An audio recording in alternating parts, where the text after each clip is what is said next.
In Lille, northern France, the annual Braderie flea market, known for its bustling crowds and vibrant stalls, became the stage for an extraordinary political moment. Jean-Luc Mélenchon, leader of La France Insoumise, chose this gathering not for its commerce, but for its symbolism, a public space where voices mingle, where ideas can be shouted, and where history itself can sometimes shift. On this day, Mélenchon promised nothing less than a political earthquake, the fall of the government, and perhaps even the fall of the president. Arriving at the lectern to applause and anticipation, Mélenchon looked out over a sea of supporters. The energy was electric, a mixture of curiosity and defiance. He opened with a phrase that set the tone for the entire address: "Only the presidential election can clarify." In these few words, he was not just questioning the government's legitimacy, he was hinting at the ultimate prize, a redefinition of French politics itself. He wasted no time in linking his message to international independence, raising his voice as he declared, "Refuse vassalage at the feet of the United States of America. We have neither God nor master in the name of the Republic." The audience erupted, hearing in these lines not just anti-American rhetoric, but a call to sovereignty, a cry for France to chart its own path free from external influence. The cadence of his speech recalled revolutionary orators of the past, blending theatrical performance with political urgency. The moment became even more symbolic as Mélenchon's fellow deputies, Manuel Bompard, Hugo Bernalicis, Aurélien Lecoq, and David Guiraud, joined him on stage. Together, they sang La Marseillaise, the French national anthem. For the crowd, it was not a rote performance, but a declaration that this movement claimed ownership of the Republic's deepest traditions. Flags waved, voices rose, and for a moment, Lille felt like the beating heart of political revolt. But Mélenchon was not finished. He shifted his tone, introducing what he called the clear-out season. With dramatic flair, he told the crowd, France is now engaged in a clear-out season. France clears out, it challenges all authority, and it has a calendar with two meetings, the meeting on the 8th and that of the 10th. These dates, October 8th and October 10th, became more than numbers. They became a timetable for confrontation. The first, he said, would target Prime Minister François Bayrou. The second would aim at none other than President Emmanuel Macron. Mélenchon predicted nothing less than a cleansing of the political order.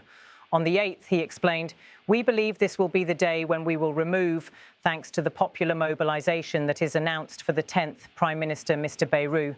But on the 10th, we will block everything to remove Mr. Macron himself, because he is responsible for the crisis." It was a roadmap for rebellion, delivered with the confidence of a man who saw momentum on his side. The crowd cheered, sensing history in the making. Critics might accuse him of opportunism, but Mélenchon preemptively struck at that argument. "We are not candidates for any other position," he declared firmly, except for the first one, to change everything, to shake everything up, to renew everything. For him, this was not about power for its own sake. It was about transformation, about dismantling what he described as a stale and suffocating political system. The message resonated with supporters who have long seen La France Insoumise as a movement of rupture rather than compromise. In a surprising moment of candour, Mélenchon even offered a salute to his rival, Prime Minister François Bayrou. "I salute his Republican honesty," he said, noting that Bayrou had dared to submit himself to a confidence vote, something no predecessor had risked in 5 years. It was a rare nod across the aisle, not of friendship, but of respect for a democratic principle. This remark revealed Mélenchon's strategy to cast himself not only as an agitator, but also as a defender of Republican integrity. From there, he pivoted to vision. "We want to give birth to the new France," he proclaimed. "The new France is its people as they are, and not as stale, diminished and stunted thoughts would have them be. The French people as they are, with 1 in 3 French people having a grandparent of foreign origin." It was both a statement of inclusivity and a rebuke of nationalist narratives.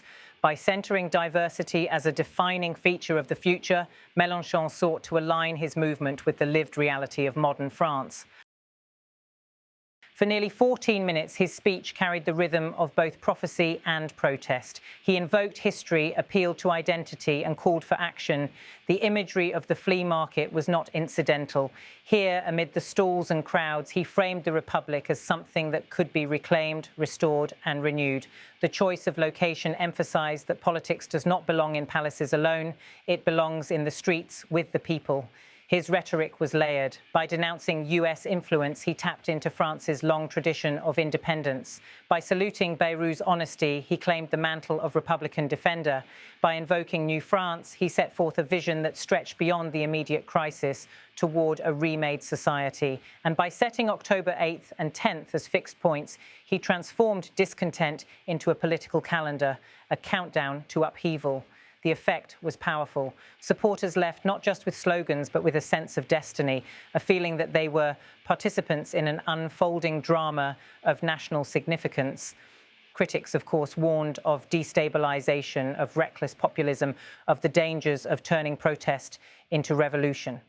But Mélenchon thrives in precisely that space, between admiration and alarm, between hope and fear.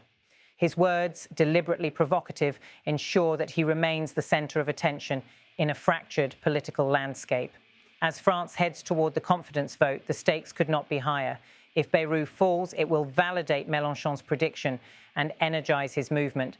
If Macron is forced into confrontation on October 10th, the political crisis may deepen into uncharted territory. For Mélenchon, this is exactly the point, to push France into a moment where the old order collapses and something new must emerge.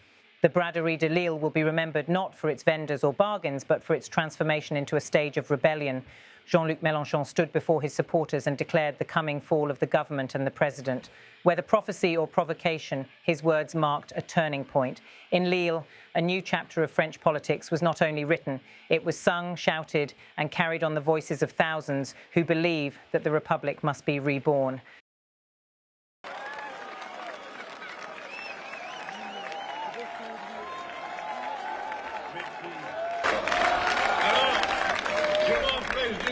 Pour les perpétuels malcontents qui veulent me donner des leçons de démocratie et qui si souvent me paraissent fort mal placés pour en donner.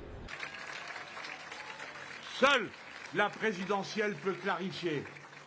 Des gens vont faire le sacrifice de la paye quotidienne. Refuser la vassalisation au pied des États-Unis d'Amérique. Nous n'avons ni Dieu ni maître. Au nom de la République, vive la sociale, vive la République. Vive la France!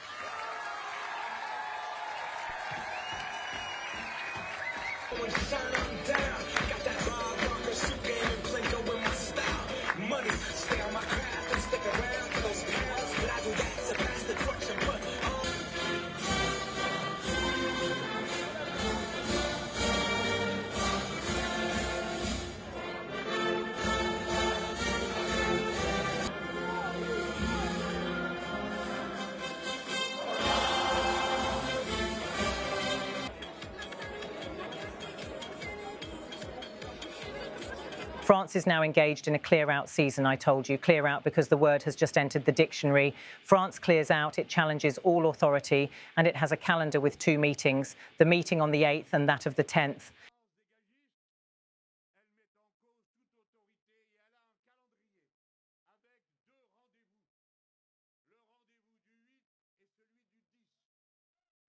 On the 8th, October editor's note, we believe that this will be the day when we will remove, thanks to the popular mobilisation that is announced for the 10th, October editor's note, Prime Minister Mr. Bayrou. But on the 10th, we will block everything to remove Mr. Macron himself because he is responsible for the crisis.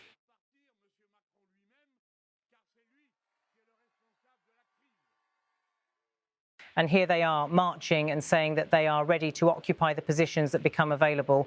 Well, no, we are not candidates for any other position except for the first one, to change everything, to shake everything up, to renew everything.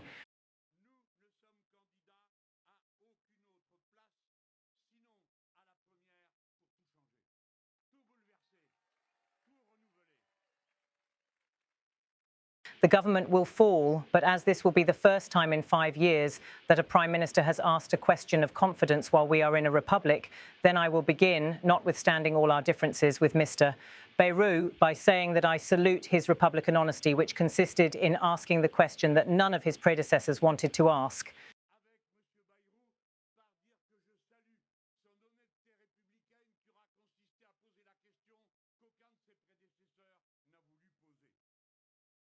We want to give birth to the new France. The new France is its people as they are, and not as stale, diminished and stunted thoughts would have them be. The French people as they are, with 1 in 3 French people having a grandparent of foreign origin.